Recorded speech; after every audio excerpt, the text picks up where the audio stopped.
প্রশাসন উপস্থিত ছিলেন না। ঢাকা ইউনিভার্সিটিতে প্রশাসন কোথায় ছিল? তো বড় বড় মানুষ ক্যামেরার সামনে এসে বলে আমরা দেশকে স্বাধীন করেছি। এই 4-5 ঘন্টা ধরে যে লোকটাকে মারলো তখন প্রশাসন কোথায় ছিল?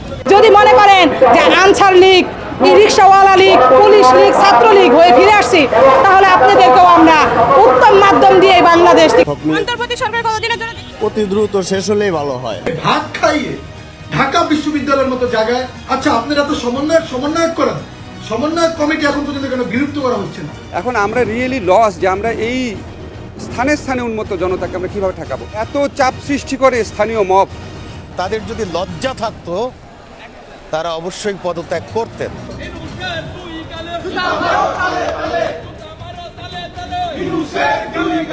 তোফাজ্জলের প্রাণহানি তাই এড়াতে পারবেন না উপদেষ্টা ডক্টর ইউনূস সহ সমন্বয়করা। এবার ডক্টর ইউনূসকে দেশ চালাতে ব্যর্থ আখ্যায়িত করে পদত্যাগের দাবিতে আন্দোলনে নেমেছে ছাত্র জনতা।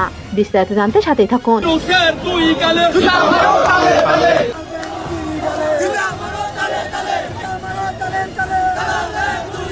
সেই 5 তারিখের পর থেকে সমস্ত প্রাণহানি ও হামলার বিচার করতে পারেননি প্রধান উপদেষ্টা ডক্টর ইউনূস। এরপরও ডক্টর ইউনূসকে দেশ সংস্কারের সময় দিয়েছিল ছাত্র জনতা।